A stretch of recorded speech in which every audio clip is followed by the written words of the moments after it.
Hi friends, இந்த காரோட remote வந்து மிஸ் ஆகிடுச்சு. அதனால் உள்ளே இருக்கிற ரிசீவரை வந்து நம்ம சேஞ்ச் பண்ணிவிட்டு, அந்த ரிசீவரும் போர்டும் நம்ம தனியாக வாங்கிட்டு அதை வந்து இப்போ நம்ம சேஞ்ச் பண்ண போகிறோம்.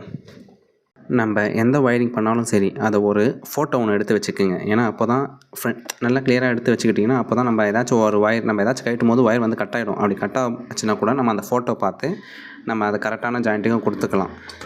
மட்டும் தனியாக கழட்டி எடுக்கிறேன். இதில் ஸ்விட்ச் இருக்கும், அதுக்கான லைனை நம்ம இப்போ தனியாக கொடுக்கணும். அதனால தான் நான் இப்போ இந்த ஸ்க்ரூ ரிமூவ் பண்ணி அந்த ஸ்விட்சை தனியாக கழட்டி எடுக்கிறேன். ரிசீவரெல்லாம் பார்க்கறதுக்கு ஒரே மாதிரி தான் இருக்குது, ஆனால் வந்து அந்த ரிமோட் வந்து கண்ட்ரோல் ஆகலை. நான் உங்களுக்கு டயக்ராம் போட்டு காட்டுறேன் பாருங்கள். காரோட ரிசீவரு இது வந்து நான் காசு கொடுத்து கீழே இருக்கிறது வந்து நான் காசு கொடுத்து தனியாக வாங்கின ரிசீவரு. எழுத்துலாம் பார்த்தீங்கன்னா 6 லெஃப்ட்டு ரைட்டு அதெல்லாம் பார்த்திங்கன்னா ஒரே மாதிரி இருக்கும். போர்டில் இருக்கிற எழுத்து நல்லா பாருங்கள்.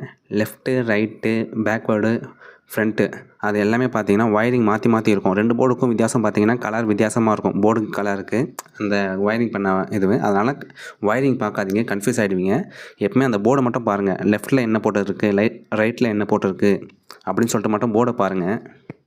காரில் வர சுவிட்ச் வந்து 3 பின் இருக்கும். அந்த சுவிட்சில் பார்த்தீங்கன்னா 3 பின். அதில் ஒன்று வந்து எம்டியாக வைக்கணும். லெஃப்ட் ஹேண்டில் வந்து எம்டியாக வச்சுட்டு சென்டரில் இருக்கிறது வந்து போர்ட்லேருந்து கொடுக்கணும், இன்னொன்று வந்து பேட்டரியிலேருந்து கொடுக்கணும். ரெண்டுமே பாசிட்டிவ் தான் வரும். ஒன்று வந்து எம்டியாக வரும். அப்போ தான் இதுலேருந்து லைன் அதுக்கு ஜாயிண்ட் ஆகும்.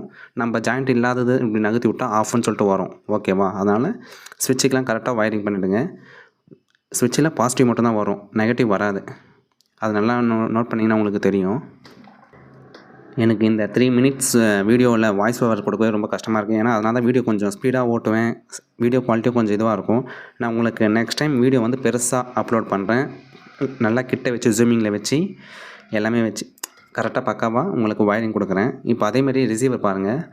மேலே வந்து நெகட்டிவ், அதான் மேலே வந்து பிளாக்கு, அதாவது டிரான்ஸ்மிட்டர் மேலே உங்களுக்கு தெரியும் பாருங்கள் சிம்பிள், அது வந்து நெகட்டிவ், கீழே தான் பாசிட்டிவ். நான் வந்து மாற்றி லைன் கொடுத்துட்டேன்.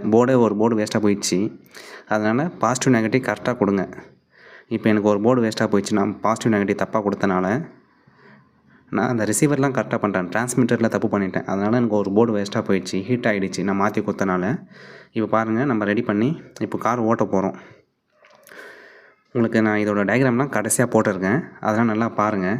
பொறுமையாக பார்த்துட்டு நீங்கள் காருக்கு கரெக்டாக இது பண்ணுங்கள். அதேமாரி ஒரு ரிமோட் வந்து ஃபஸ்ட்டு ஒரு கனெக்ஷன் கொடுக்குறீங்கன்னா ரிமோட் செக் பண்ணிக்கோங்க. அதேமாரி நான் பண்ண தப்பு என்னென்னா, நான் 2 ரிமோட்டு ரிசீவர் வாங்கினேன், டிரான்ஸ்மிட்டர் வாங்கினேன். நான் வந்து ரிசீவர் இந்த காரில் செட் பண்ணிவிட்டு வேறு ஒரு ரிமோட்டோட தூக்கி இதுக்கு நான் கனெக்ஷன் கொடுக்குறேன். பார்த்தா எனக்கு கார் ஓடவே இல்லை. அதுக்கப்புறம் தான் ஞாபகம் வருது நான் ரிமோட்டை மாற்றி எடுத்துட்டேன்னு சொல்லிட்டு. அதனால் ரிமோட் வாங்கும்போது கரெக்டாக வைங்க.